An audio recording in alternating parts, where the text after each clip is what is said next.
দেশে ফিরে বিচারের মুখোমুখি হতে প্রস্তুত শেখ হাসিনা। ছাত্র জনতার গণ আন্দোলনে পদত্যাগ করে দেশ ছাড়েন সাবেক প্রধানমন্ত্রী শেখ হাসিনা। বর্তমানে তিনি ভারতে অবস্থান করছেন। বার্তা সংস্থা রয়টার্সকে দেয়া এক সাক্ষাৎকারে সজীব ওয়াজেদ জয় তার মায়ের দেশে ফেরা নিয়ে কথা বলেছেন।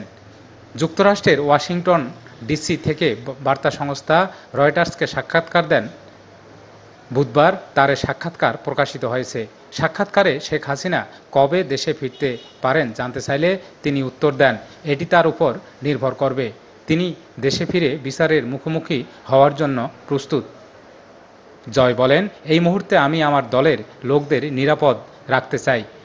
তাই আমি দলের নেতাকর্মীদের উপর চালানো নৃশংসতা সম্পর্কে আন্তর্জাতিক সচেতনতা বাড়াতে চাই। এর আগে গত মাসে এক সাক্ষাৎকারে তিনি বলেন, ছাত্রদের দাবি করা আন্দোলনের নেতৃত্ব দেওয়ার বিষয়ে শেখ হাসিনা দেশে ফিরে বিচারের মুখোমুখি হওয়ার জন্য প্রস্তুত। এছাড়া আওয়ামী লীগ নির্বাচনে প্রতিদ্বন্দ্বিতা করতে চায় বলেও জানান তিনি। রয়টার্সের প্রতিবেদনে বলা হয়েছে, গত মাস থেকে দিল্লির কাছাকাছি আশ্রয়ে রয়েছে শেখ হাসিনা। এ সময় আওয়ামী লীগের অনেক সিনিয়র নেতাকে আন্দোলনে 1000-এর বেশি নিহতের ঘটনায় সম্পৃক্ততার অভিযোগে গ্রেপ্তার করা হয়েছে। এছাড়া অনেকে আত্মগোপনে চলে গেছেন।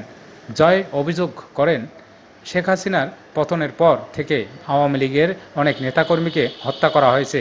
তবে জয়ের এ মন্তব্যের তারা তাৎক্ষণিক সাড়া দেননি। সাক্ষাৎকারে 18 মাসের মধ্যে নির্বাচনের বিষয়ে সেনাপ্রধান জেনারেল ওয়াকারুজ্জামানের দেয়া টাইমলাইনে সন্তুষ্টি প্রকাশ করেন। এ সময়কে প্রত্যাশার চেয়ে অনেক দেরি বলে মন্তব্য করেন তিনি। জয় বলেন, তার দল আওয়ামী লীগকে ছাড়া দেশে প্রকৃত সংস্কার ও নির্বাচন অসম্ভব। এদিকে বৈষম্য বিরোধী ছাত্র জনতার আন্দোলনে শহীদদের নামের তালিকা প্রকাশ করেছে স্বাস্থ্য মন্ত্রণালয়। তালিকায় প্রাথমিকভাবে 708 জন শহীদের পরিচয় জানানো হয়েছে। মঙ্গলবার স্বাস্থ্য ও পরিবার কল্যাণ মন্ত্রণালয়ের স্বাস্থ্যসেবা বিভাগের উপসচিব উম্মে হাবিবা স্বাক্ষরিত এ গণবিজ্ঞপ্তিতে এ তথ্য জানানো হয়েছে। গণবিজ্ঞপ্তিতে বলা হয়েছে, জুলাই-আগস্টে সরকারি বেসরকারি হাসপাতাল ও জেলা পর্যায় থেকে সংগৃহীত তথ্যের ভিত্তিতে ছাত্র জনতার অভ্যুত্থানে শহীদদের নামের খসড়া তালিকা স্বাস্থ্য ও পরিবার কল্যাণ ও মন্ত্রণালয়ের স্বাস্থ্যসেবা বিভাগের ওয়েবসাইট এবং স্বাস্থ্য অধিদপ্তরের ওয়েবসাইটে প্রকাশ করা হয়েছে।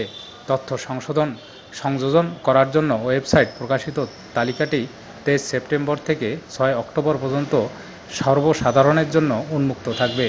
গণবিজ্ঞপ্তিতে আরও বলা হয়েছে, তালিকায় প্রকাশিত নাম, ঠিকানা ও অন্যান্য প্রাসঙ্গিক তথ্যাদি যাচাই সংশোধন পূর্ণাঙ্গ করতে শহীদ পরিবারের সদস্য ওয়ারিশ প্রতিনিধিগণকে অনুরোধ করা হলো। প্রকাশিত তালিকার বিষয়ে কারো কোনো মন্তব্য, মতামত, পরামর্শ ও নতুন কোনো তথ্য উপাত্ত সংযোজন করার মতো থেকে থাকলে তা সেবা গ্রহণ সংশ্লিষ্ট হাসপাতাল অথবা নিকটস্থ সরকারি হাসপাতালে জানানোর অনুরোধ করা হলো।